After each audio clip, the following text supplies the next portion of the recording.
In Albuquerque, New Mexico, an elderly woman was severely burned when she spilled a cup of McDonald's coffee in her lap. An 81-year-old woman has been awarded $2.9 million after she sued McDonald's, claiming their coffee was too hot.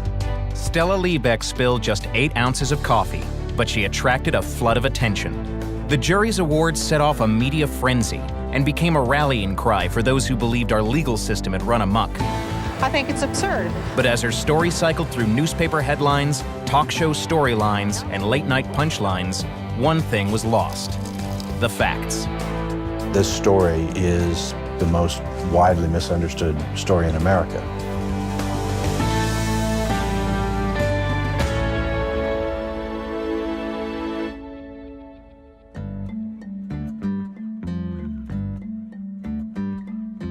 The public perception of it is Stella Liebeck won a lottery.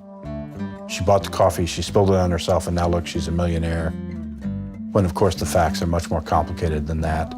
Stella Liebeck was a 79-year-old widow sitting in the passenger seat of a parked car when she was burned on February 27, 1992. She had recently quit her job as a department store clerk and moved to Albuquerque to be near her daughter. The day that the burns happened, my mother and my nephew went through the drive-thru at McDonald's and got breakfast and coffee, and they pulled into the parking lot. And in the Ford Probe, there's slanted surfaces everywhere. There's no place to put the coffee. She put it between her knees and lifted the lid off, and in the process of doing that, spilled the coffee, and all of the hot liquid went into the sweatsuit that she was wearing and pooled in the seat. All I remember is trying to get out of the car. I screamed, not realizing I was burned that bad. I knew I was in terrible pain. The severity of the burns caused Stella Liebeck to go into shock, and her grandson immediately took her to the emergency room. She was burned over 16% of her body. 6% of the burns were 3rd degree. She was in the hospital for a week. Medical bills were $10,000, so Stella reached out to McDonald's and asked to be reimbursed. We couldn't believe that this could happen over spilling the coffee. So we wrote a letter to McDonald's asking them to check the temperature of the coffee and to give recompense for the medical bills. And the response from McDonald's was an offer of $800. Stella Liebeck had never sued anyone before Albuquerque attorney Ken Wagner took her case. Before they went to trial, they tried twice to settle out of court, but McDonald's refused.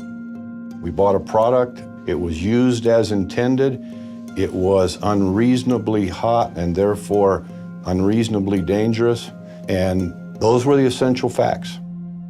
I was not in it for the money. I was in it because I wanted to bring the temperature down so that other people would not go through the same thing I did. McDonald's policy was to serve coffee between 180 and 190 degrees. That's about 30 degrees warmer than most home coffee brewing machines. A burn expert testified that liquid at 180 degrees could cause 3rd-degree burns within 15 seconds. Lawyers produced documents that showed that between 1983 and 1992, nearly 700 people claimed that they had been burned by hot coffee at McDonald's. McDonald's was on big-time notice that they had a product that was dangerous and it was burning people. We argued that to the jury, that they were callous and indifferent in simply not turning down the temperature. An expert for McDonald's testified that burns are exceedingly rare, 1 for every 24 million cups of coffee served. They just said it's statistically insignificant, and we're not going to change what we do.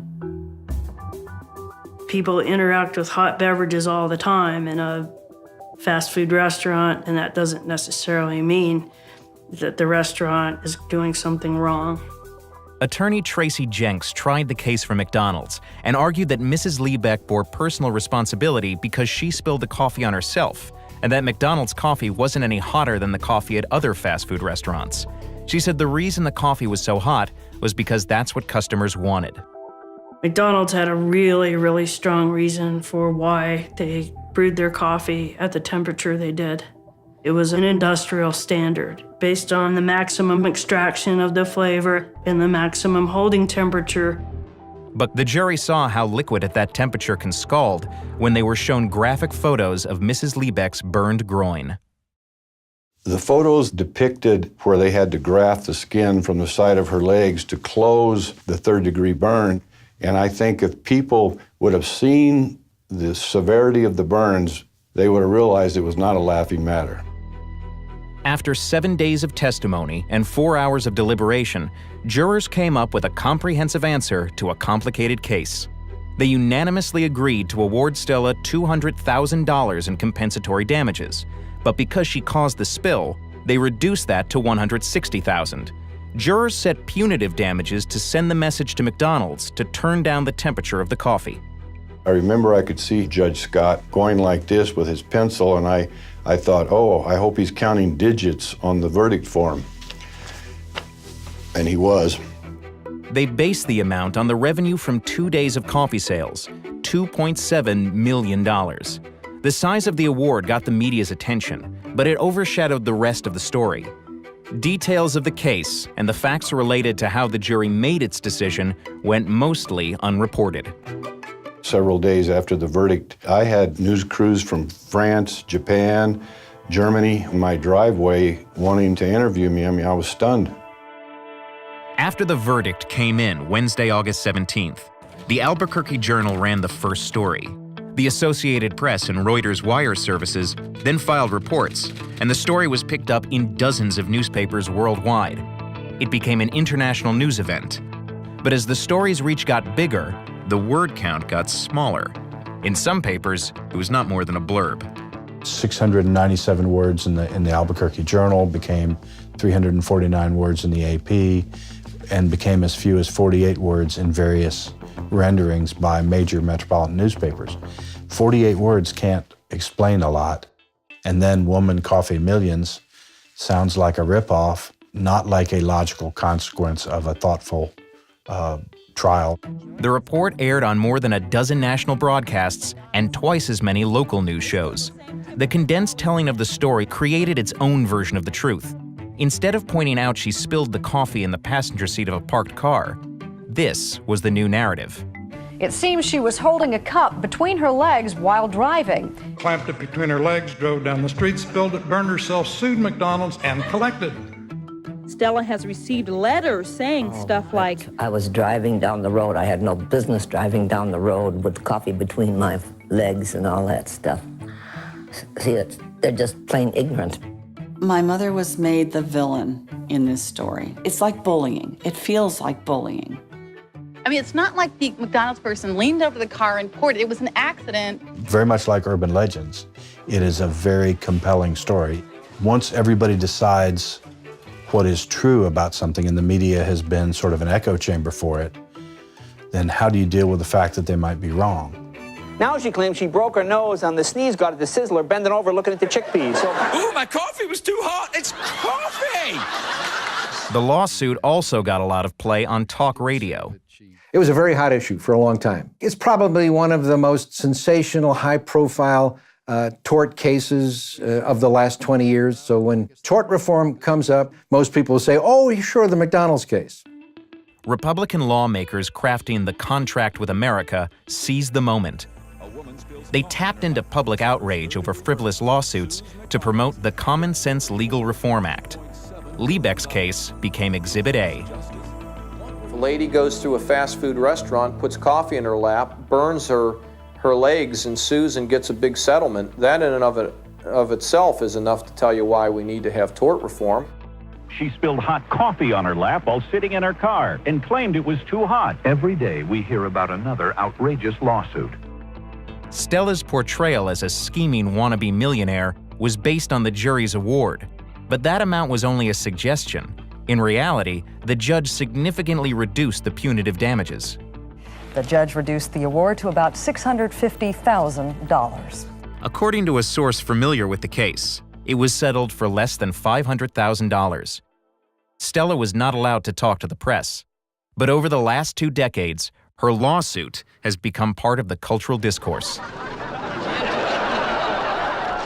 Pardon me. Excuse us.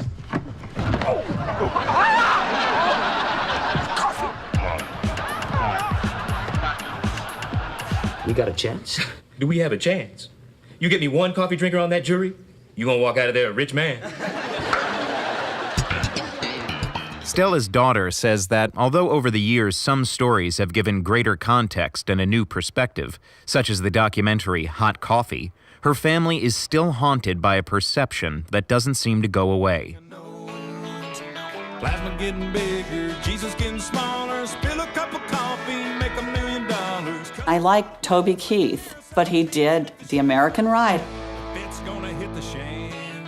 Do we have to keep living this over and over and over again? Man, it's hot. How hot is it? It's so hot, I poured McDonald's coffee in my lap to cool off. What people believe are the facts of this case and how deeply held those convictions are has become useful to attorneys. The case that became an example of juries being out of control is now used to screen potential jurors. It's a wonderful litmus test. If you're putting someone on a jury, you really have to know how they feel about this case to know whether they are open to the facts that you're going to present. McDonald's has been in the public mind cast as the victim. That Stella Liebeck needed to defend her reputation is the saddest piece of this whole story to me. Stella Liebeck died in 2004 when she was 91. The emotion that she went through, she just felt like people were coming at her. McDonald's representatives didn't return emails or calls, but according to current franchisee handbooks, coffee must now be held and served 10 degrees lower.